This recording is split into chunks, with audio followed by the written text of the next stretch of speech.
Kwa hiyo sasa hivi popote unapoenda, nadhani kuna wengine washafika Ikonda, si ndio? Wanatumia mfumo, si ndio? Basi sasa hivi ni eneo lote, hata ukienda kwenye zahanati wanatumia nini?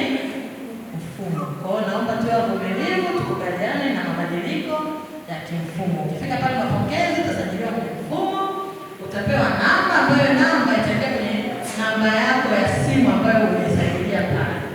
Ile namba tunaomba uifanyaje? Uitunze. Sasa ukiwa unakuja unatumia namba hiyo hiyo. Tumeelewana?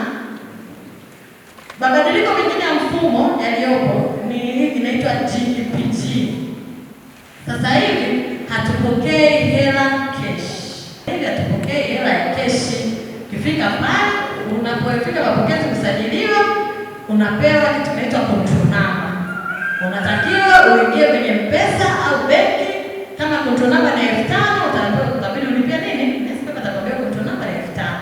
Utalipia mapokezi kwenye malipo ya kiserikali 5,000.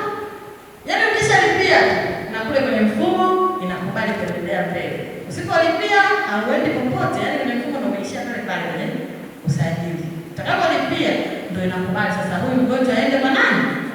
Kwa daktari. Ukifika kwa daktari, atakwambia nenda mapokezi, ulipie uende wapi? Kwenye vipimo.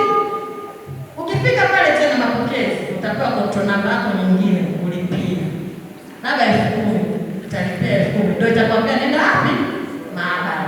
Basi hivyo utaishia pale pale mapokezi, mfumo utakuombea kwenda popote. Kwa hiyo tunaomba basi tuweke fedha katika simu zetu, katika benki zetu, na zaidi shirikianeni na mtendaji wa kijiji, ikiwezekana tupate wakala wa kudumu, inaweza wa NMB benki au M-Pesa au yote ambaye atatusaidia katika kufanyaje kulipia.